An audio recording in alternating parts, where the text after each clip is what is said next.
nueva del programa, es la unidad de fisiología renal. El día de ayer les envié a todos los 3 grupos el programa, que es lo que primero les voy a compartir. Es un programa de nuevo corto, 5 capítulos, y lo bueno de esto es que muchos de los aspectos que están comprendidos en el programa, una de dos, ¿verdad? O ustedes seguramente los conocen de otras materias que hayan visto en años anteriores, o, ¿verdad? Inclusive en otra unidad las hemos trabajado nosotros, sobre todo en la unidad 1, en relación al capítulo 3, líquidos corporales, como se van a dar cuenta. Eso hace que el trabajo que nos toca ahorita, pues pueda ser reducido, ¿verdad? Un poco para que no nos carguemos de tanto tiempo y de tanto trabajo. La competencia, recuérdense que así se les llama hoy a los objetivos de un programa o de un programa educativo o de un programa de estudios como es de la unidad 6 del programa de fisiología, fisiología renal. Entonces dice que a través de estos 5 capítulos vamos a tener todos la habilidad o competencia, como se le dice, para analizar los procesos de las llamadas funciones básicas de las nefronas. Recordando que estas estructuras pues son la unidad funcional de nuestros riñones, y esos procesos que representan las funciones básicas de las nefronas pues son la filtración glomerular, la reabsorción tubular y la secreción tubular. ¿De qué manera podemos analizarlos? Explicando qué características tiene cada una de ellas, qué interacciones se dan entre una y otra, así como los mecanismos que las regulan, los mecanismos de control homeostático. Y todo ello, el objetivo que tiene es que podamos fundamentar las múltiples funciones que realizan los riñones. Algunas de ellas, como les vuelvo a repetir, las hemos visto, como por ejemplo el control de la bulimia, la composición de líquidos corporales, pues eso lo vimos en la unidad 1, el capítulo 3, líquidos corporales. En Guyton corresponde al capítulo 25. El equilibrio ácido básico, bueno, eso es algo que vamos a completarlo aquí, ¿verdad? ¿Por qué? Porque como sabemos, el sistema respiratorio y los sistemas de proteínas buffer, ¿verdad? Con el sistema de bicarbonato, ácido carbónico, son nuestros 3 sistemas que regulan nuestro equilibrio ácido básico. Y la regulación de la presión arterial media en el transcurso de la vida, pues es la regulación a largo plazo, pues ahí también le podemos poner que es el capítulo 5 de la segunda parte de la unidad 4. Entonces, como ven, ¿verdad? Al menos creo yo que una mínimo cuarta parte de todo este contenido ya lo hemos visto. También dentro de la competencia está algo que ya vimos en parte. Aquí lo vamos a completar, que es el de poder valorar los procesos con sus mecanismos de cómo los riñones pueden formar una orina concentrada o una orina diluida cuando estamos deshidratados o cuando estamos sobrehidratados. Eso donde vimos la primera parte en unidad 1, otra vez, líquidos corporales, tema 3.6, estado de hidratación y sus mecanismos de control homeostático. Eso es, aquí, ¿qué es lo que nos va a tocar ver? Pues meternos al riñón, a los riñones y ver cómo, ¿verdad? Puede la antidiurética reabsorber el agua. Y cómo si no hay antidiurética, pues el agua la vamos a excretar.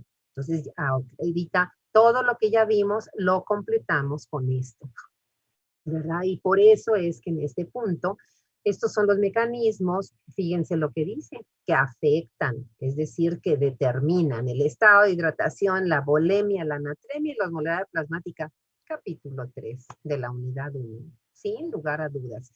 Que no me acuerdo de algunas cosas, pues eso no es problema.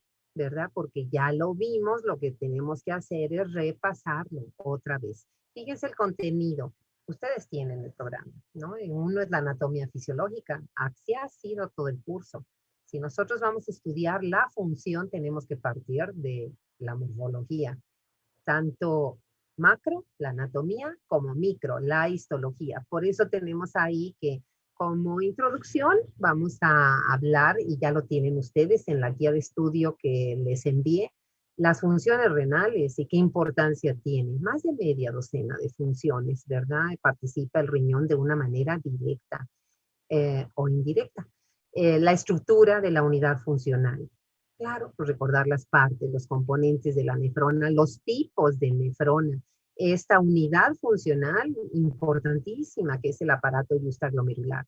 Y pues si la función primera de las nefronas va a ser filtración, pues lo que se va a filtrar es el plasma y por ello necesitamos recordar y saber, ¿verdad?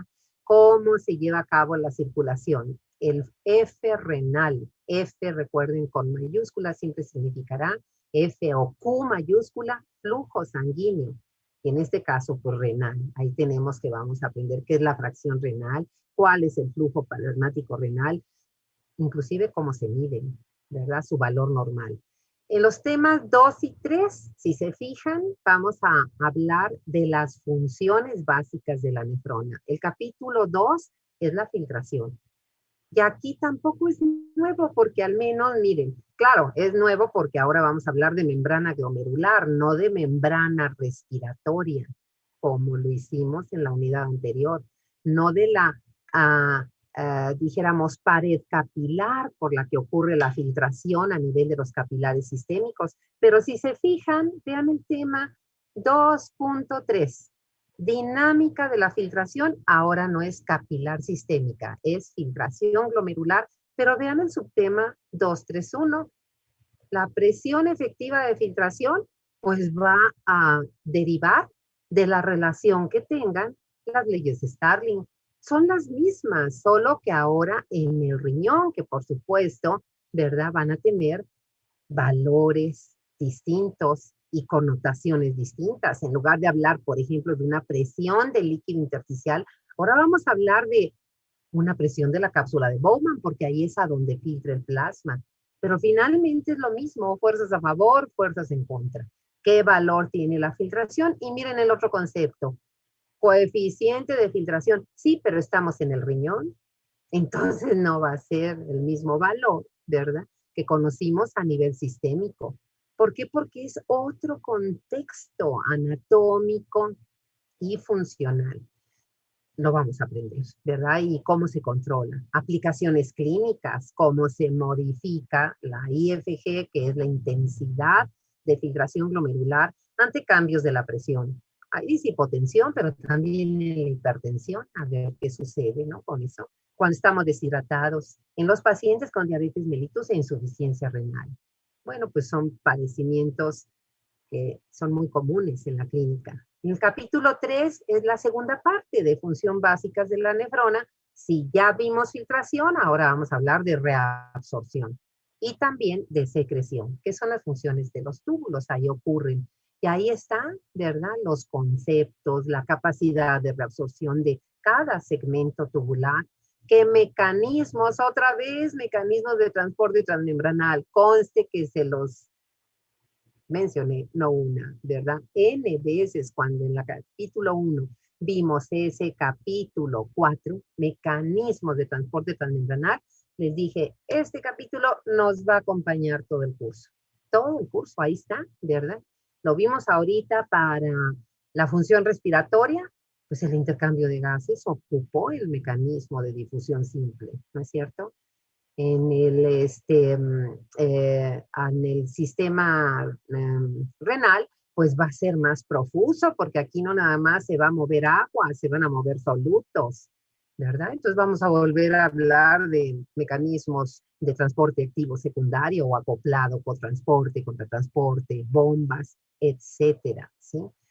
Y si se fijan, ¿verdad? Aquí tenemos una aplicación clínica muy importante que son técnicas. ¿Cómo podemos medir en clínica para poder descartar o confirmar un diagnóstico de insuficiencia renal, ahí tenemos la prueba, la depuración o aclaramiento plasmático. Y dependiendo del indicador que utilicemos, yo puedo medir la TFG, que es la misma que la IFG, tasa de filtración glomerular, o intensidad de filtración glomerular, pero puedo medir también el flujo plasmático renal.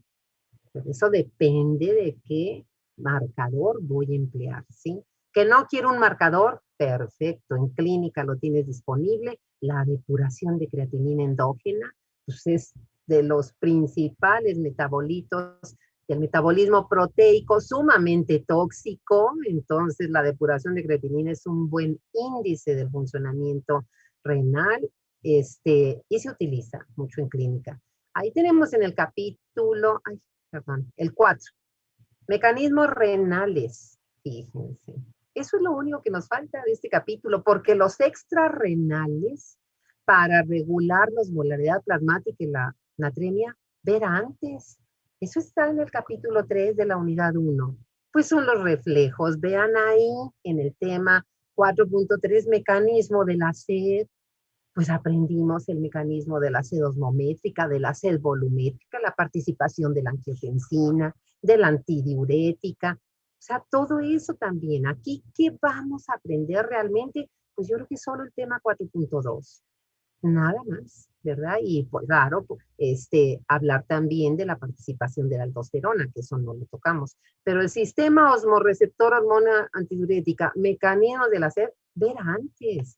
Eso es capítulo 3, tema 3.6, repaso, ¿verdad? Sí, ya todo lo tengo disponible sin problemas emocionales, excelente, ¿verdad? Pero que hay algunas cosas que quién sabe, ¿verdad? Quién sabe, porque pues eso fue del año pasado incluso, pues me pongo a revisarlo otra vez. Y finalmente, el papel del riñón en la regulación del equilibrio ácido básico, fundamental, jóvenes, fundamental, ¿verdad? Recuerden que hace un rato decíamos, el equilibrio ácido básico es fundamental porque es una de las variables fisiológicas, así como la oxigenación es necesaria para que los tejidos no sufran hipoxia y que eso los ponga en riesgo de necrosis.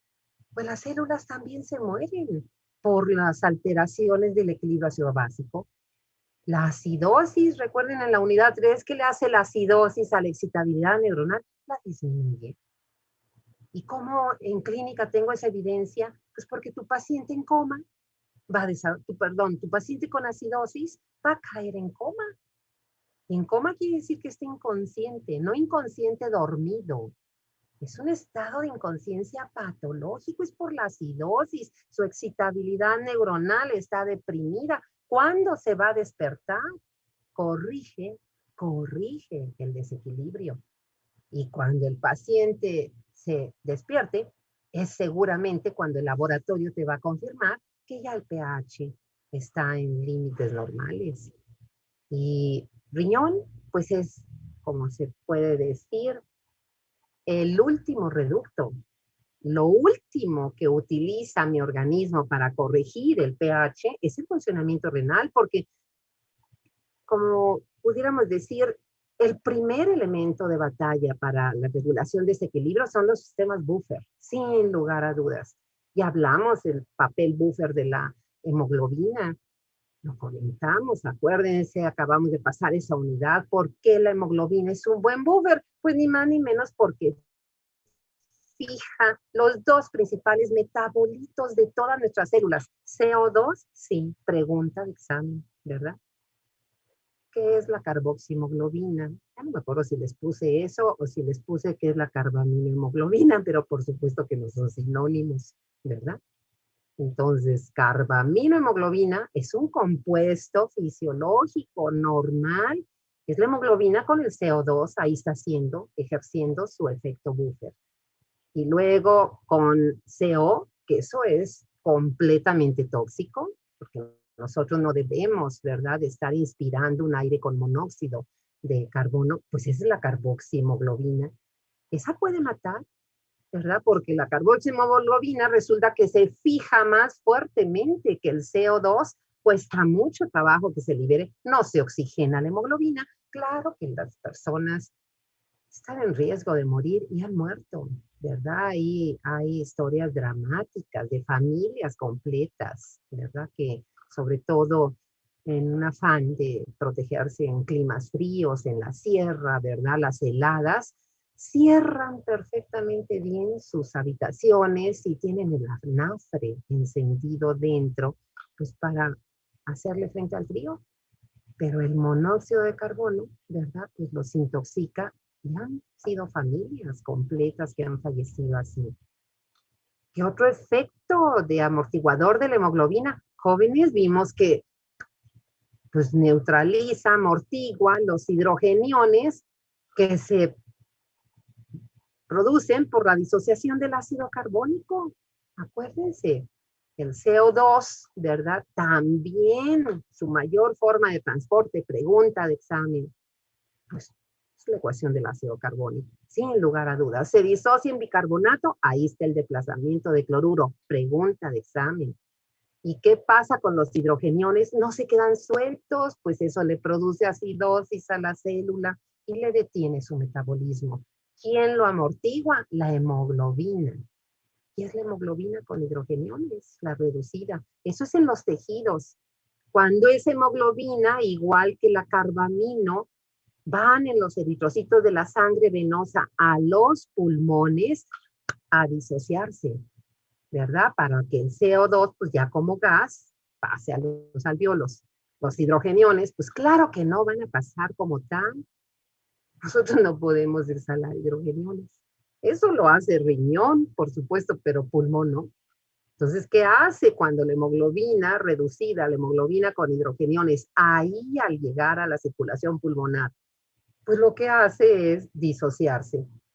Y por eso el eritrocito tiene que tener la anhidrasa carbónica, ¿verdad? Y entonces hidrogeniones con el bicarbonato del eritrocito vuelven a formar el ácido carbónico y ahora la reacción se carga hacia formar CO2 con agua. Y es la manera como los hidrogeniones a través del CO2 son eliminados por la respiración. Si se trata de secretar hidrogeniones, para eso es la función del riñón. Para eso, por eso dice ahí mecanismos de secreción de hidrogeniones. ¿Cuáles son? ¿En dónde están? Eso sí es nuevo. Eso, digo nuevo en el sentido de verdad de que a lo mejor no, porque a lo mejor varios de estos temas los pudieron comentar en clases pasadas. Pues este es el contenido, jóvenes. Yo espero que se entusiasmen porque la fisiología renal es apasionante. La fisiología en sí es apasionante. Pues imagínense, es darle comprensión, darle significado a esta maravillosa parte de nuestra persona. Es nuestro ser biológico, es nuestra corporeidad, es nuestro cuerpo, así funciona, ¿verdad? Y qué mejor que siga funcionando normalmente. Por lo tanto, ahora les voy a compartir otra vez para que empecemos a trabajar. Ay, no lo tengo. A ver, programa. No, programa ya lo vimos. Espérenme tantito, es que no se abrió. No, no lo abrí. O sí, aquí, a ver. Ah, pues aquí está la guía de estudio, pero se me hace que está cerrada. Sí, bueno, voy a volverla a abrir. Está cerrada. Espérenme un segundo. Que la abro. Vamos a abrirla. ¿Dónde está la guía? Esta guía eh, es la primera parte. Si ya tuvieron tiempo, al menos de abrirla, ¿verdad? De verla, este es la segunda, es la primera parte del programa.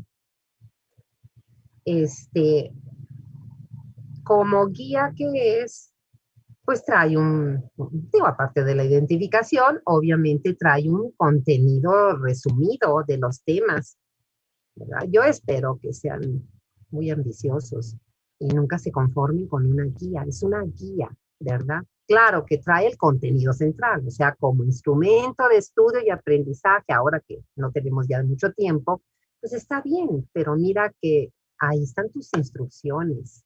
Y dice la primera, lectura de comprensión de los capítulos 26 y 27 de Guyton. Fíjate cómo ya no les puse el 25, debía de haberlo puesto. El 25 es líquidos corporales, no lo puse porque eso lo hicimos en la unidad 1, ¿verdad? Cuando vimos líquidos corporales, pero si alguien lo necesita, repasen el capítulo 25 de Guyton.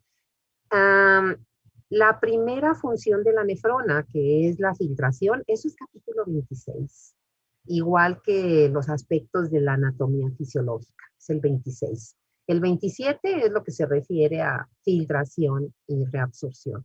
No, perdón, secreción y reabsorción tubulares, ¿sí? Ahí también está la referencia, que si te gusta más Gannon, ¿verdad? Tienes tu capítulo 37, 38. Y si te gusta Linda Costanzo, es el capítulo 5 de Linda Costanzo, que obviamente en cuántas páginas traerá Linda Costanzo, no deben de ser, digo, hojas no deben de ser arriba de 8 hojas, y trae toda la fisiología renal, ¿verdad?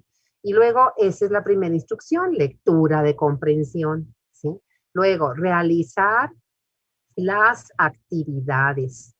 Las actividades, jóvenes, no es la primera guía que les mando. Obviamente se refiere a que tú tienes aquí identificada tu guía, la unidad, los capítulos. Ahí está el capítulo 1, las funciones renales, la estructura básica del riñón, todo resumido, ¿verdad? Es para que lo leas ya una vez que hayas leído tu capítulo y ahí tienes una actividad.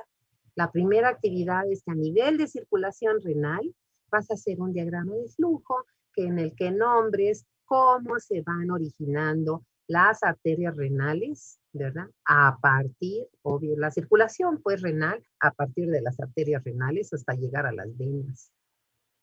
¿Por qué es importante eso? Pues porque, como vamos a ver, si los riñones en las nefronas van a filtrar, bueno, ¿verdad? Tengo que saber yo, ¿y de dónde se forman? La arteriola aferente, la arteriola eferente, los capilares glomerulares, los capilares periturbulares, los capilares de los vasos rectos, todo eso que aprendieron en histología seguramente. Luego ahí está otra actividad, ¿verdad? Tienes que completar, ¿verdad? El F renal. Yo todavía se los puse completo, pero ustedes acostumbren, ¿verdad? Debería decir F renal, flujo sanguíneo renal, ¿verdad? El FPR, pues ahora que acabamos de pasar elecciones, ¿verdad? No es la Federación de Partidos Revolucionarios. Estamos en fisiología renal, es el flujo plasmático renal. Importantísimo porque lo que la nefrona va a filtrar es plasma. Por supuesto que las células no. Y después la fracción de filtración. Es muy importante, fíjate, ¿verdad? Entonces tú tienes que buscar cuál es la ecuación, sustituir valores y obtener el valor normal. ¿De qué, verdad? Pues eso, de la fracción de filtración. Con eso se acaba el 1 y luego viene el 2. Funciones básicas de la nefrona. Mira, ahí viene un ejercicio que inclusive te está diciendo figura 26-9, pues ya, ¿verdad? Más no se puede. Si tienes el PDF, ubica la figura 26 en el capítulo 9 y ahí pon lo que te está pidiendo esto, ¿verdad? Que uno diga que finalmente, si yo creía que la función eh, básica de los riñones era formar orina, pues eso no es cierto. Ese paradigma ya lo tengo que desechar, porque aquí lo que me está diciendo esto es que la excreción urinaria es el resultado, el producto de las 3 funciones básicas de la nefrona. Es el producto, es el resultado. Y por eso aquí decimos de qué, de la filtración, de la reabsorción y de la secreción. Entonces, en una ecuación tú tienes que representar qué pasa, ¿verdad? Con la excreción urinaria de un componente del plasma si filtra. ¿Qué pasa si se reabsorbe? ¿Y qué pasa si se secreta? Eso está en esa figura y está bien hecho. Luego la membrana glomerular, pues igual que la respiratoria, pregunta de examen, ¿no es cierto? Yo no me acuerdo si les puse los componentes, si les puse el diámetro, si les puse la superficie o todo, ¿verdad? No me acuerdo. Ahora en el examen de ayer, Ahora es la membrana glomerular y vean cómo también, ¿verdad? Tenemos sus componentes, sus características. Y dice actividad. Ahí tienes otra actividad, ¿verdad? Y ahora es una actividad práctica de aplicación, ¿verdad? O sea, el agua filtra, se reabsorbe, se secreta y por lo tanto, ¿cuánto va a aparecer de agua en la orina? Es muy importante porque esto se desprende de lo que tú pongas aquí, ¿verdad? Si tú dices que el agua filtra toda, pues, o más bien que sí filtra, pues le pones sí. Si las proteínas filtran, le pones sí. Si no filtran, pues les pones no, ¿verdad? Y así sucesivamente. La creatinina filtra, sí o no. La glucosa filtra, sí o no. ¿Cuánto se reabsorbe? El 0%, el 100%, menos del 100%. Igual, ¿se secreta? Sí o no. Para poder llegar a eso, ¿verdad? Por supuesto que yo tengo que saber qué es la filtración, que ya sabemos que es el paso de plasma a través de la membrana glomerular a la cápsula de Bowman. ¿Qué es la reabsorción? Pues ahora es el paso de agua y de solutos de la luz de los túbulos de la nefrona a los capilares peritubulares. ¿Y qué es la secreción? Pues el mecanismo inverso. Ahora, componentes del plasma van a pasar a la luz tubular, ¿sí? Y la expresión unitaria, pues resulta de la combinación de esas tres funciones. Por eso ahí la clave con la que vas a contestar es 0% quiere decir que normalmente en la orina no debe de haber ese componente. ¿Por qué? Porque ahí lo vas a explicar. 100% pues quiere decir que toda esa cantidad, ¿verdad? Se va a eliminar por la orina. Menos del 100% o inclusive más del 100%, ¿verdad? Entonces es una tabla muy, muy práctica de aplicación. Ahí seguimos y acá tienes otra aplicación. Esta es clínica. Esta es clínica, fíjate. Con diagramas de flujo. Explica qué cambios va a haber en las presiones que determinan a la presión efectiva de la filtración. Cómo se afecta la tasa o intensidad de filtración glomerular en estas patologías y que utilices tus símbolos, ¿verdad? Nuestras flechitas hacia arriba o hacia abajo para indicar que aumenta o disminuye. Y mira, ahí tienes. No son patologías raras. Hipovolemia, hipotensión, pan de cada día. Hipertensión arterial, pan de cada día en la consulta, ¿verdad? Sanitaria. Obstrucción ureteral por litiasis, pues no nada más, inclusive el urólogo lo ve, hasta el médico general. Claro, cuando ya esta situación rebasa, ¿verdad? La capacidad o la competencia que tenemos como médicos generales, yo debo, ¿verdad?, derivar a mis pacientes a una atención del especialista, el urólogo. Hipoalbuminemia, fíjate, por insuficiencia hepático-renal, pan de cada día. O sea, esto es lo que vas a ver en la clínica y tú tienes que explicar cómo va a estar su funcionamiento renal. Y luego el control de qué, pues de la tasa de filtración glomerular y del flujo sanguíneo renal. Y aquí es donde nuevamente mira quién aparece. Resulta que la autorregulación, que es la regulación intrínseca, que en el miocardio es el mecanismo de la ley de Frank y Starling, pregunta de examen en la unidad 4. Aquí también hay autorregulación, pero ve como aquí no está la ley de Frank y Starling. Tampoco está el reflejo de la aurícula derecha. Aquí tienes un mecanismo de retroalimentación túbulo glomerular y tienes un mecanismo biógeno. Pero ve que se repite, los órganos y sobre todo los vitales, ¿verdad? Tienen sus propios mecanismos de control para regular su función, ¿sí? Bueno, pues con esto se acaban los dos capítulos y entonces vamos a empezar el trabajo así con la guía. ¿Quién nos quiere apoyar leyendo la primera parte? Ahí donde dice capítulo 1, anatomía fisiológica, el tema 1.1.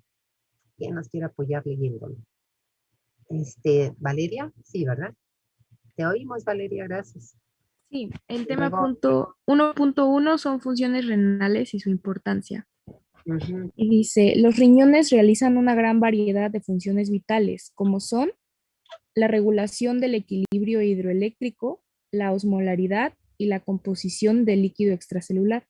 Controlan la excreción del agua, iones, metabolitos como la urea, creatinina, ácido úrico, etcétera, y otros componentes del plasma a través de la orina. ¿Le sigo o va a leer alguien más? Síguele hasta terminar todo ese punto y Lili, que también levantó la mano, nos va a leer la estructura básica del riñón. Léelas todas las funciones. Ok. También está la regulación del líquido ácido-base, controlando la eliminación del hidrógeno y la acidosis metabólica por la orina. A eso se refiere con HCO3 y NH4, ¿verdad? La acidosis metabólica y la acidosis respiratoria. Regulación de la presión arterial media a largo plazo por los mecanismos de diuresis y natriuresis por presión y del sistema renina-angiotensina-aldosterona. La regulación de la eritropoyesis mediante la síntesis y secreción de eritropoyetina. Activación de la vitamina D3 por acción de la PTH en los túbulos distales de las nefronas. La excreción de los productos metabólicos como hormonas y fármacos. Y por último, la gluconeogénesis durante el ayuno prolongado. Fíjense, jóvenes, si a estas alturas del programa, del ciclo escolar, ¿verdad? Tuviéramos que ver todas esas funciones, pues claro que no nos da tiempo. Pero ¿qué sucede? Pónganle ese ver antes. Regulación del equilibrio hídrico, electrolítico, osmolaridad, composición de líquidos, de líquido extracelular, ¿verdad? Pues eso pónganlo, que ya la mayor parte la vimos en el capítulo 3 de la unidad 2, líquidos corporales. Líquidos corporales, ahí lo vimos, ¿verdad? Luego, regulación del equilibrio ácido básico.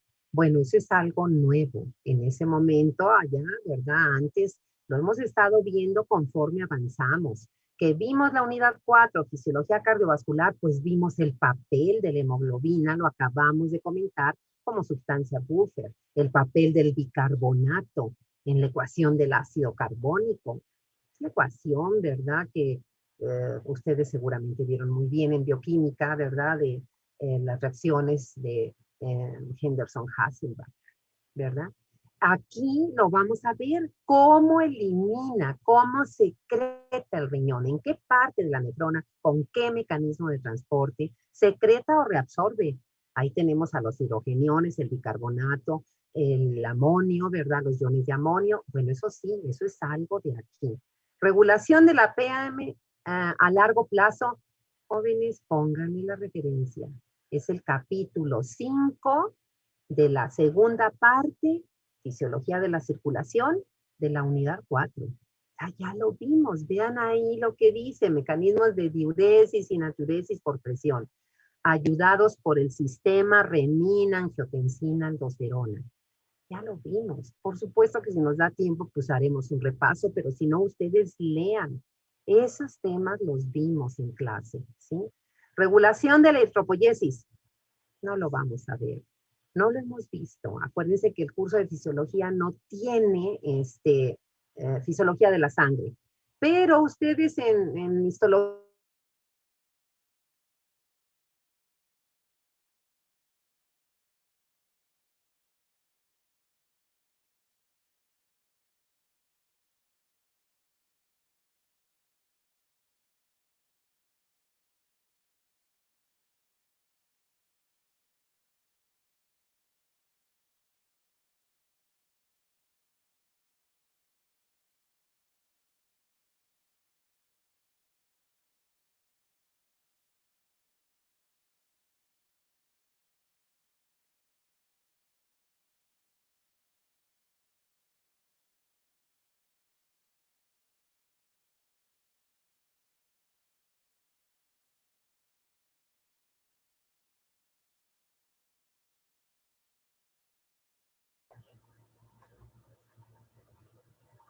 muy bien, jóvenes. Les vuelvo a compartir, ¿verdad? Para seguir avanzando.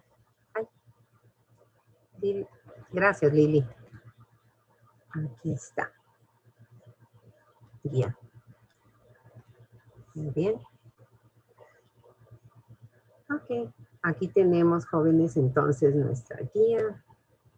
Y entonces estaba yo comentándoles, regulación de la hidropoiesis, como ese tema no lo tenemos en el programa, aquí les voy a hacer el comentario que al menos nos podemos llevar de la participación fundamental de los riñones en la eritropoiesis. Yo, sin lugar a dudas, ¿verdad? Creo que el tema de la hematopoiesis completa, la formación de las células sanguíneas, pudieron haberla visto en histología el año pasado. Cuando hablamos de eritropoiesis, pues es el proceso, ¿verdad?, de formación exclusivamente de los eritrocitos, los hematíes o glóbulos rojos. Y sin lugar a dudas, lo que viene aquí de que los riñones regulan la eritropoiesis es fundamental, porque la eritropoiesis tiene muchos factores que la regulan, pero sin lugar a dudas, el más importante es el que estamos ahí leyendo, el que tiene la guía. Es a través de esta proteína enorme que es la eritropoyetina, ¿sí? Y aunque en nuestro organismo hay varios órganos donde la sintetizamos, como por ejemplo el hígado, ¿verdad? Como cualquier proteína, pues el hígado también sintetiza eritropoyetina, no tiene punto de comparación la síntesis y secreción de eritropoyetina de origen renal. No tiene punto de comparación. O sea que la fuente más importante de eritropoyetina en nosotros son los riñones. ¿Y qué sucede? Que esta eritropoyetina, pues, activa todas las etapas de la formación de los eritrocitos. Y la consecuencia y la aplicación clínica es que en los pacientes con insuficiencia renal, entre otras múltiples complicaciones que tienen por la falla renal, imagínense la que se les agrega. ¿Por qué? Porque no van a poder sintetizar ni secretar la eritropoyetina en cantidades adecuadas. Entonces, ¿cuál va a ser un acompañante constante del paciente con insuficiencia renal? Debido a eso que estamos comentando. ¿Qué dato va a tener? A ver, Mesli. ¿Podría ser anemia, doctora? Por supuesto. Es anemia. Jailene, oímos también tu respuesta. Sí, doctora, también iba a comentar que era la anemia, por eso en el caso de los pacientes que tienen insuficiencia renal, se les recomienda la aplicación de eritropoyetina. Y eso es cierto. Además, fíjense por qué. Porque ahorita ya está disponible. No siempre estuvo. ¿Por qué? Porque es una de las proteínas que como es proteína, pues tiene que ser la misma que nuestros riñones producen. Es como la insulina, ¿verdad? Durante mucho tiempo se utilizó insulina de origen animal, bovina o porcina, que es la más parecida a la de nosotros, y que ocurría, aunque sea parecida, tener uno o dos aminoácidos diferentes hacen que el sistema inmunológico identifique la proteína extraña y forma anticuerpos. Pues con la eritropoyetina, ¿verdad? Había ese mismo problema. Pero igual que la insulina, la eritropoyetina y otros, ¿verdad? Inclusive vacunas, otros, dijéramos, medidas que tenemos de curación, de prevención en medicina, pues están disponibles desde que conocemos la técnica de Paul Berg, que fue el premio Nobel de Química en 1980 y tantos, creo que 83, 85, porque él diseñó lo que es el proceso de la recombinación genética. Y entonces la eritropoyetina, por supuesto que la tenemos disponible, es recombinante humana, eso quiere decir idéntica a la que formamos. Y ese es el tratamiento ahora disponible. Hasta antes de eso, o sea, décadas, ¿verdad? Dijéramos en la primera mitad del siglo pasado, en la segunda mitad todavía del siglo pasado. O sea, esto lo tenemos disponible desde finales del siglo pasado. En esas épocas, ¿cuál era el tratamiento? Jóvenes, porque no es una anemia leve. Como por ejemplo, por falta de hierro en la desnutrición. Esta es una anemia severa porque es una anemia por falta de producción. O sea, los precursores, los hemocitoblastos, ahí están como en stand-by y no van creando, ¿verdad?, las formas en las que debe de desarrollarse y finalmente concluir con la formación de los eritrocitos. Entonces, antes estos pacientes, imagínense con insuficiencia renal y tener que estar recibiendo periódicamente transfusión, el problema de tener un donador compatible. Y luego los problemas, ¿verdad?, que se derivan de las transfusiones, que muchos pacientes se veían complicados en su padecimiento, inclusive hasta eso les aceleraba el fallecimiento. Entonces hoy no, hoy disponemos de eritropoyetina y es una maravilla, ¿verdad? Que así sea. Muy bien. La activación de la vitamina D3. Bueno, pues este sí es un tema que lo tenemos en la unidad 8, sistema endocrino. ¿Por qué? Porque esta vitamina, jóvenes, funciona como una hormona y de hecho forma con otras dos el grupo de las 3 hormonas que regulan el metabolismo del calcio en nuestro organismo. ¿Quiénes son esas 3? Obviamente junto con la vitamina D3 activa, tenemos que poner que es el metabolito activo, ¿verdad?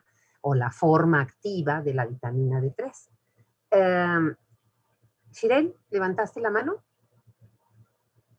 Sí, doctora, iba a mencionar que son la calcitonina y la hormona paratiroidea. Y eso es correcto, Shirel. Qué bueno que levantaste la mano. Fíjense, calcitonina, pues ya sabemos que se produce por las células parafoliculares, que también se llaman células C, por la inicial de calcitonina, de la glándula tiroides. De la glándula, o sea que la glándula tiroides no nada más produce T3 y T4, es el sitio donde se produce también y se secreta la calcitonina. Y luego la paratormona, pues es la única hormona de nuestras glándulas paratiroides, pero es fundamental la paratormona, tiene muchísimas acciones. Vean aquí, una de ellas tan solo. Resulta que la vitamina D3, jóvenes, es de las pocas vitaminas que sintetizamos, que podemos sintetizar, porque acuérdense que la mayoría las tenemos que aportar con nuestra alimentación. Pero la D3, que su nombre es colecalciferol, colecalciferol. No le vayan a confundir, eso pónganlo entre paréntesis, con la ergocalciferol, porque esa es la que consumimos con nuestros alimentos. Pero la que produce mi organismo es colecalciferol. Es de los, dijéramos, varios productos que se sintetizan a partir del colesterol. Eso es para que no satanicemos al colesterol. El colesterol en exceso en el plasma, la fracción LDL, que de baja densidad, esa es la que está asociada a la formación de los ateromas. Ahí sí, cuidado, cuida tu dieta. Pero, ¿verdad? El colesterol en nuestras células, simplemente este ejemplo que es en la piel, en el tejido celular subcutáneo, por acción de las radiaciones UV, que también están muy satanizadas, ¿verdad? ¿Por qué? Pues porque factor de riesgo para cáncer de piel. Es cierto, pero siempre y cuando, ¿verdad?, te expongas de una manera imprudente. Imprudente quiere decir que te creíste iguana y te fuiste a la playa o a la alberca horas. No, pues nosotros no podemos sufrir esas quemaduras porque sí es un factor de riesgo. La quemadura por radiación, exposición prolongada al sol, jóvenes, el daño es acumulativo. Es como el tabaquismo. Lo que ya entró, lo que se produjo, no nos lo va a quitar nadie. Entonces hay que cuidarnos, pero tampoco nos vamos a encerrar y nunca exponernos al sol, porque necesitamos, ¿verdad?, recibir una cierta dosis de radiaciones UV. ¿Verdad? Esas radiaciones UV hacen que un derivado del colesterol, que es el 7 de hidrocolesterol en la piel, el tejido celular subcutáneo, forme al precursor, al primer precursor de la vitamina D3, que así se llama, colecalciferol. Es completamente inactivo, Si la síntesis se detiene ahí, no actúa. Entonces, ¿qué tiene que hacer ese producto? Hidroxilarse en 2 posiciones. O sea, que se le incorpore en grupos hidroxilo o H en 2 posiciones. La primera es en posición 25. Entonces, para que la D3 se convierta en la 25 hidroxi D3, eso lo hace el hígado. Los hepatocitos son los que tienen la 25 hidroxilasa de la vitamina D3. Pero todavía es inactiva. La segunda hidroxilación es en posición 1. Y fíjate lo que te dice el resumen, que la paratormona, fíjate, la paratormona va a actuar en los túbulos distales de las nefronas porque ahí está la 1-alfa hidroxilasa. 1-alfa hidroxilasa. Y esa 1-alfa hidroxilasa hidroxila en posición 1 a la vitamina D3 inactiva y la convierte en ese producto que está entre paréntesis. La D3 activa es la 1,25-dihidroxi D3. Si le quiero dar el nombre completo, pues es 1,25-dihidroxi-colecalciferol. Si le quiero dar el nombre breve, pues le digo calcitriol. Ahí está, ¿verdad? ¿Y por qué es tan importante? ¿Por qué le estamos dedicando tiempo? Pues porque junto con paratormona y junto con calcitonina, ese calcitriol, esa 1,25-dihidroxi D3, van a regular el metabolismo del calcio. ¿Qué va a hacer específicamente la D3? Ni más ni menos, ¿verdad? Que uno de sus efectos es hacer que se expresen más las calvindinas, con B grande, calvindinas. En realidad es un modismo, no, es una traducción como que literal, ¿verdad? Porque lo que significa eso es que son las proteínas que son responsables de la absorción intestinal del calcio.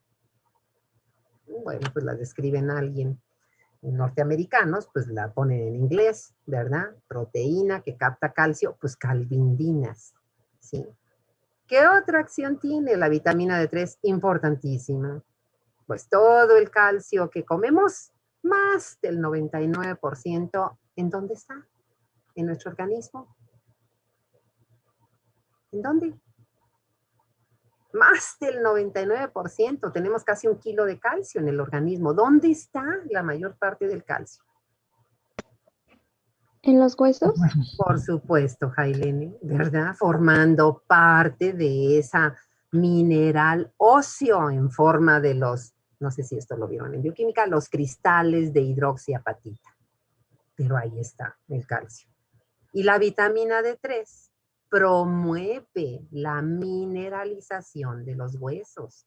Entonces hace que el calcio que comemos, que está absorbido por las calvindinas, al llegar a los huesos, pues la vitamina D3, ¿verdad? Hace que se deposite en el mineral óseo, en la matriz orgánica del hueso, ¿verdad? Y que eso vaya generando un crecimiento y una fuerza, o sea, una, dijéramos, resistencia estructural que a su edad, jóvenes, es increíble.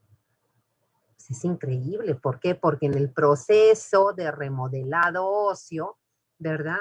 Pues equivale a como si hiciéramos una pared cualquiera y en cuanto la terminemos, continuamente estamos quitando un tabique y poniéndolo por otro nuevo, quitando uno y poniéndolo con otro nuevo. Pues eso es el proceso del remodelado óseo.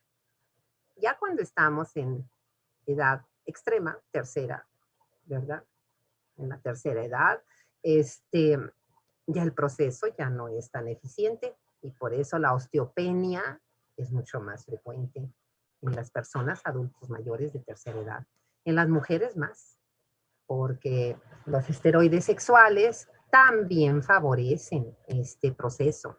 Y en nosotras las mujeres, pues lo que es la etapa del climaterio que inicia junto con alrededor de cuando se instala la menopausia, la última menstruación, pues el hipoestrogenismo hace que este proceso sea más lento. Entonces las mujeres tenemos tendencia a osteopenia, a osteoporosis, y ello pues pone a todos nuestros huesos en un riesgo de fractura patológica, que es la fractura que se produce espontáneamente o con un golpe que normalmente no debía de fracturar al hueso, ¿verdad? Y entonces ahí está la fractura de cadera, es la de cuello de fémur, la más frecuente en el adulto mayor, discapacitante, por eso hay que cuidarse, ¿verdad? Uno de eso. Pero ahí está, jóvenes, para que vean qué función tan importante de los riñones en esa parte. Excreción de otros productos metabólicos, claro, ¿verdad? Los fármacos que le damos a nuestros pacientes se metabolizan y sus productos, ¿verdad?, son eliminados por la orina. Igual las hormonas. Las hormonas inclusive, como todas ellas se sintetizan, se secretan en cantidades muy pequeñas, a veces cuesta mucho trabajo cuantificarlas en plasma, se miden sus metabolitos en la orina, ¿verdad? Y así es como se logra ver si la producción está normal, está disminuida, está aumentada. Y la gluconeogénesis, bueno, ¿qué podemos decir de ella? Lo que ya sabemos y simplemente puntualizar. ¿Serán los riñones los órganos más importantes de la gluconeogénesis? ¿O habrá otro órgano en el cual la gluconeogénesis sea mayor? A ver, Arturo. Es mayor en el hígado, doctora. Claro, ¿verdad? Por supuesto, el hígado le gana a las nefronas. Aquí inclusive por eso les puse que pues en el hígado funciona, pero después, ¿verdad? De un ayuno muy prolongado. En el hígado, pues que es el pan de cada día. Si ahorita no hemos desayunado o desayunamos cualquier cosa y ya tenemos más de 8 horas de ayuno, pues claro que está actuando el glucagón. Como hormona, ¿verdad?, pancreática, pues el glucagón estimula los dos procesos hepáticos que hacen que el hígado pueda aportarle al plasma moléculas de glucosa. ¿Cuáles son esos dos? A ver. Estamos en ayuno, más de 8 horas, más de 9 horas, y estamos ahorita en el límite inferior, ya tendemos a caer hipoglucemia. Sin embargo, estamos todavía funcionando bien, y eso es porque nuestra reserva y nuestra función hepática, reserva de glucosa y nuestra función hepática nos están proporcionando moléculas de glucosa. ¿Cuáles son los dos procesos en el hígado? Acelerados, estimulados por el glucagón, jóvenes, que es la hormona hiperglucemiante. Arturo, otra vez. Bueno, sería la glucogenólisis, doctora. Por supuesto, ¿verdad, Arturo? Por supuesto que sí. Acuérdense que el hígado es un gran almacén de glucógeno, ¿verdad? Y pues el hígado, el propio pastocito, pues tiene la vía para degradarlo, para hidrolizarlo. Entonces la glucogenólisis hepática y precisamente la gluconeogénesis, que es la producción de moléculas de glucosa a partir de precursores no hidrocarbonados, ¿verdad? Como los aminoácidos, como los lípidos. Muy bien, jóvenes. Entonces, vamos a terminar la clase. Lili, ¿puedes, tú habías alzado la mano para leer? No sé si quieras leernos esta parte que aquí nos vamos a quedar de la anatomía básica del riñón y de la nefrona. Claro, doctora. Estructura básica del riñón y la nefrona. Actividad. Observar las figuras del capítulo 26-27 de Guyton y 37 de Gannon. Correlacionar con el contenido de la guía. Los riñones se localizan en la región retroperitoneal a ambos lados de la columna vertebral, entre T11 y L3. Sus dimensiones aproximadas son de 10 a 12 centímetros de longitud y 4 centímetros de ancho, con un peso promedio de 120 gramos cada uno. En su región media existe una muesca denominada ilio, a través de la cual penetra la arteria renal y sale en la vena renal y el uréter. Además, están rodeados por 3 cubiertas protectoras, la cápsula fibrosa renal, la cápsula adiposa y la fascia renal o de Gerota. En un corte sagital, los riñones presentan 2 zonas, la externa o corteza y la interna o médula, que se subdivide en una porción externa en una unión con la corteza y una porción interna. En la corteza están las columnas de Bertin y en la médula las pirámides de Malpighi. Hay de 12 a 18 en cada riñón. Cada pirámide con su área de corteza asociada forma un lóbulo renal. Los riñones son multilobulados. La punta de cada pirámide forma una papila renal que drena la orina a un cáliz menor. La unión de varios cálices menores forma un cáliz mayor, los cuales finalmente convergen para formar la pelvis renal. La orina vertida en la pelvis es transportada por los ureteros hasta la vejiga urinaria, donde es almacenada durante el reflejo de la micción. La orina es excretada a través de la uretra. ¿Continúo? Sí, por favor, Lili. Claro. La nefrona es la unidad funcional del riñón. Cada uno tiene aproximadamente entre 1 a 1.25 millones de nefronas. El 80% o más son corticales, con asas de Henle cortadas que solo se extienden hacia la corteza renal. El resto son yuxtamedulares, con asas de Henle largas que penetran hasta la porción interna de la médula renal. Cada nefrona consta de, primero, un glomérulo de Malpighi o corpúsculo renal, formado por la arteriola aferente, los capilares glomerulares, la arteriola eferente, células mesangiales y la cápsula de Bowman, que es la parte inicial del sistema tubular. El sistema tubular constituido por diversos segmentos formados por células epiteliales con características distintas y una membrana basal. Un túbulo contorneado proximal, epitelio púbico con abundantes microvellosidades, borde en cepillo y mitocondrias. Tiene una porción inicial enrollada S1, enseguida una recta S2 y S3. Asa de Henle. Rama descendente delgada, rama ascendente porción delgada, ambas con epitelio plano delgado y segmento grueso. Epitelio cúbico, abundantes mitocondrias, que se le denomina segmento de dilución porque es impermeable al agua.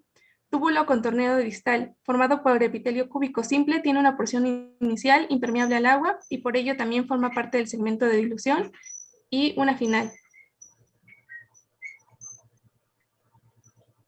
4. Túbulo colector. Tiene una porción cortical, otra medular externa, medular interna, constituido por epitelio cúbico y membrana basal. Presenta las células P, las principales, con los receptores para la aldosterona, por lo que participan en la regulación del equilibrio de sodio y potasio, y las células intercaladas, alfa, que también regulan la concentración de potasio y el equilibrio ácido-base, ya que secretan hidrogeniones por medio de la ATPasa de potasio y hidrogeniones.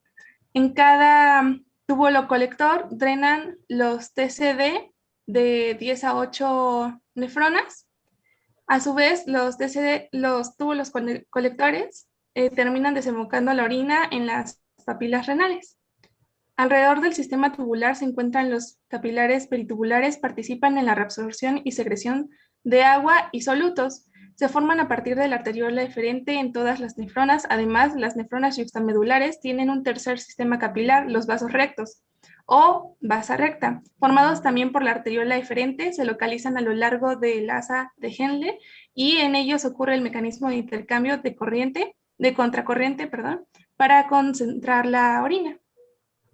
Aparato yuxtaglomerular, formado por células yuxtaglomerulares, células diferenciadas de la arteriola aferente, células granulares secretan renina.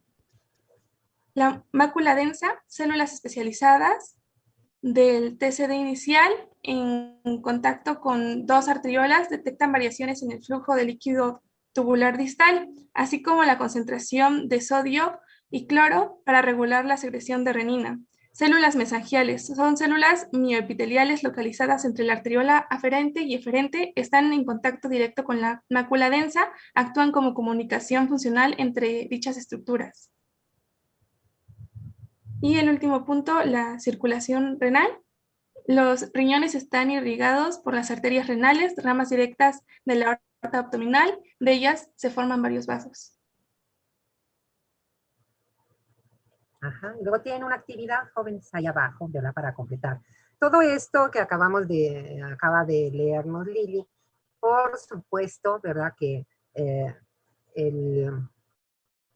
el proceso que debemos de hacer es leer el capítulo, ahí está señalado, y luego de alguna manera ver nuestros dibujos, ¿verdad? Porque siempre recuerden que hay que aprender con todo el cerebro. Y cuando estamos hablando de anatomía, pues nada mejor que tener una imagen, ¿verdad? Aquí estas figuras son del texto de Silverton, no son de Guyton. A mí me parece que tiene mejores esquemas Silverton, y ahí está, ¿verdad? El sistema urinario. El sistema urinario con los riñones. El sistema urinario, acuérdense que no incluye a los riñones en sí, ¿verdad? Por eso los nefrólogos prácticamente su área de estudio son los riñones. Y los urólogos, pues el sistema urinario es de la pelvis, donde drenan la orina, los cálices mayores, los menores. Se continúan con los ureteros, uno para cada riñón, y estos desembocan en la vejiga urinaria, y la vejiga se vacía a determinados intervalos en el día, quizá 4 a 6 veces, en el reflejo que oímos de la micción, ¿verdad? Que está bajo control voluntario, el esfínter externo, qué bueno, ¿verdad? Porque si no, pues todos a usar Huggies, ¿verdad? Extreme o una cosa de esas. Aquí está un mayor aumento, pues recordándonos la ubicación que ya oímos. Son órganos extra o retroperitoneales, ¿verdad? Están por detrás del peritoneo. Están a la altura de la última dorsal con las primeras lumbares. Y ahí está como, ¿verdad? La vena renal, las venas renales en azul, pues desembocan directamente en la cava inferior. Y las arterias renales, véanlo, pues son ramas directas de la aorta abdominal. Por eso las lesiones traumáticas de los riñones, ¿verdad?, ponen en riesgo la vida de una persona, porque imagínense, más adelante vamos a aprender que los riñones cada minuto están recibiendo la quinta o cuarta parte del gasto cardíaco. Sí, ¿verdad? Más de 1 litro por minuto. Entonces, vean aquí la relación con la vejiga, con el recto, ¿verdad? Pues son figuras más anatómicas. Arriba de los riñones, esto que se ve y está señalado ahí, pues las glándulas endocrinas, las suprarrenales, pues y por eso se llaman así, ¿verdad? Porque están encima del polo superior. Aquí tenemos esta imagen que es un corte longitudinal, pero nos sirve para ubicar lo que ya conocemos. Yo espero que esto lo hayan visto en histología, en anatomía, y sea un repaso. Pero ahí está, miren, aquí donde está la pelvis renal, aquí ya no le puso el autor la entrada de la arteria renal y la salida de la vena para no cargarlo. Pero esto es el ilio, el ilio. Y luego vean cómo el parénquima renal, ¿verdad? Si hacemos un corte, así como longitudinal, distinguimos las dos zonas, la periférica, que está en contacto directo con lo que son las cubiertas de protección, que ya oímos, la cápsula fibrosa, ¿verdad? La fascia de Gerota. Aquí las tenemos, es la corteza, es la corteza. Y después lo que está dentro o hacia el centro de la corteza es la médula renal y corteza renal. Y ya vimos, ¿verdad?, que aquí están las pirámides renales, aquí están las nefronas, ¿verdad? Y cómo las pirámides tienen un vértice. El vértice es lo que ve hacia los cálices menores. Cómo los cálices menores confluyen, forman los mayores, y al confluir los mayores, pues la pelvis renal.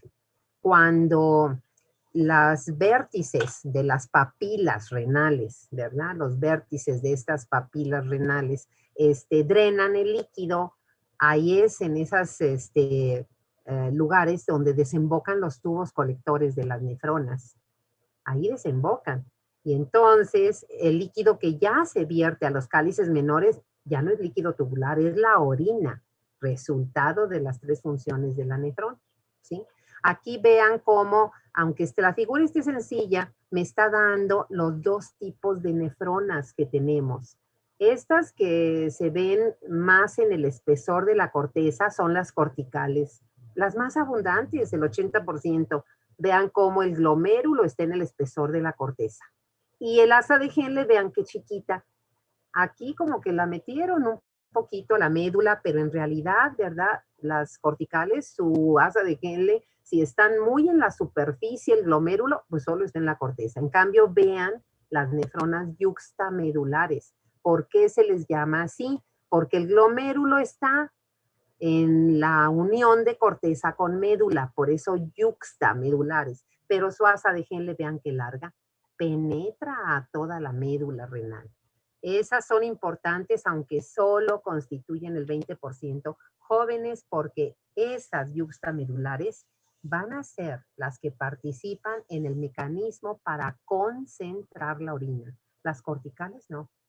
¿Por qué? Porque el lugar anatómico del riñón donde se concentra la orina es la médula renal, no en la corteza. ¿Por qué motivo? Espérate tantito, eso es del capítulo 4, ¿verdad? Aquí nada más rescatar la importancia que tienen estas nefronas yuxtamedulares, ¿verdad? Sus asas de Henle largas es donde va a ocurrir uno de los mecanismos para poder concentrar la orina, que se llama el intercambio de contracorriente, ¿sí?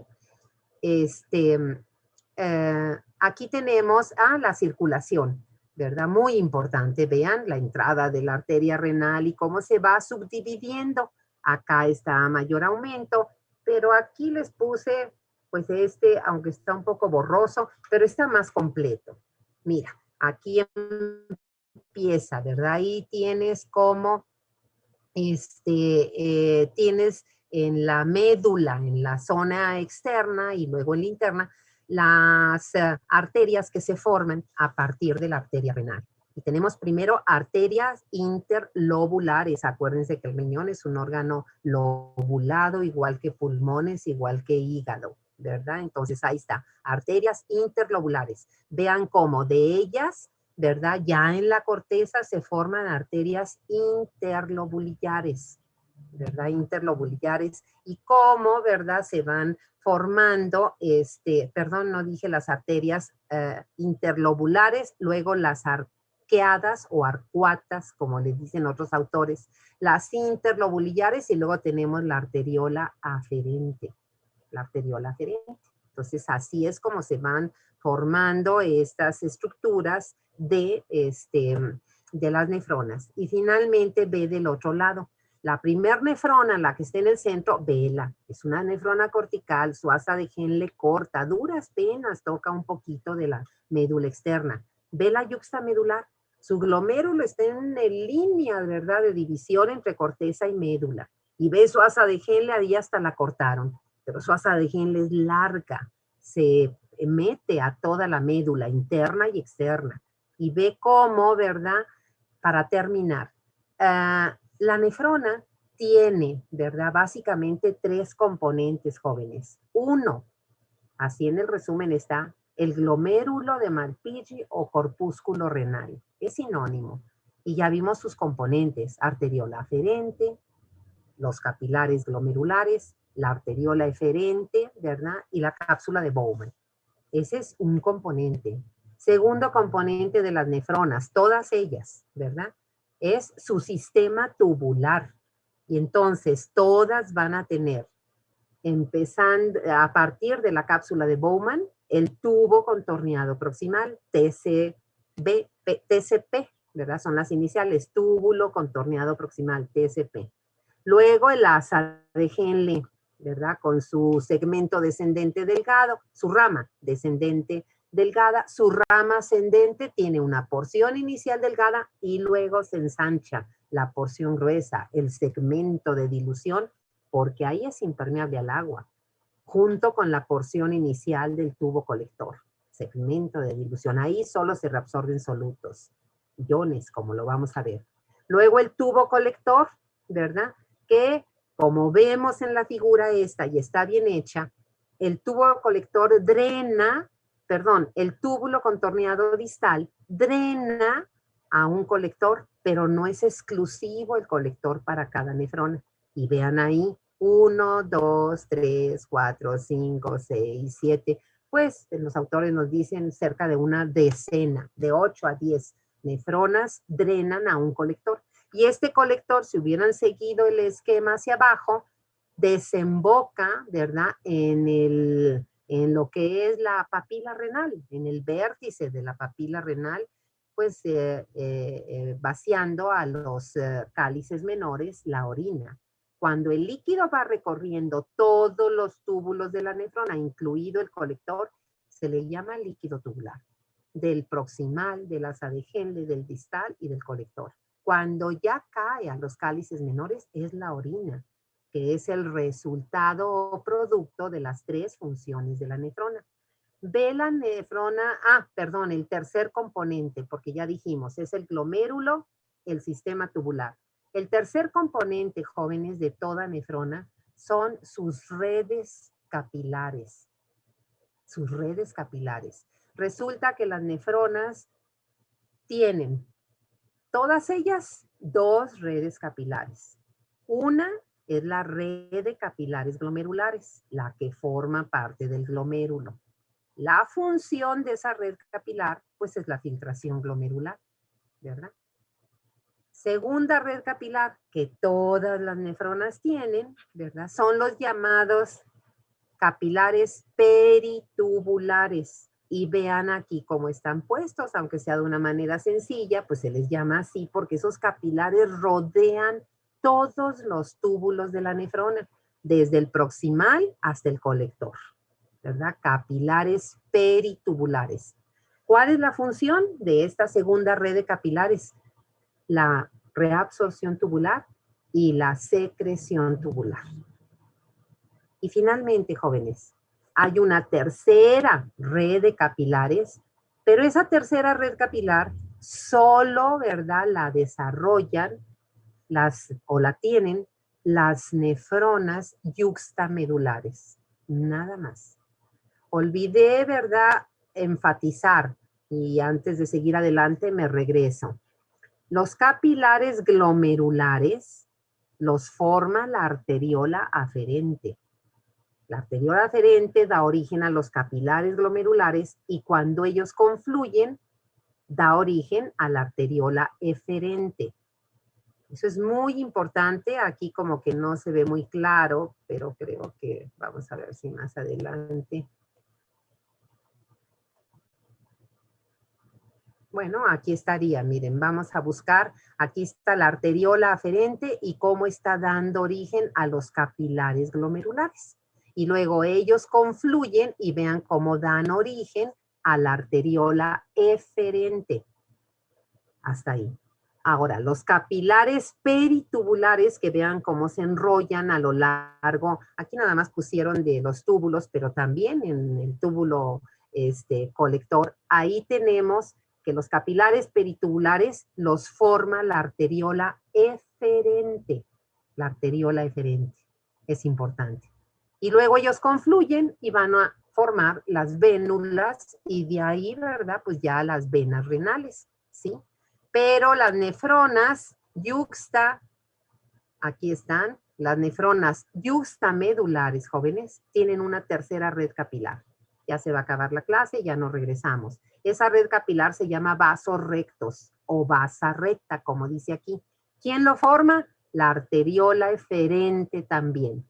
Y esos vasos rectos, vasa recta, va a participar, ¿verdad?, en el mecanismo de concentración de la orina por el mecanismo que ahí está en la guía.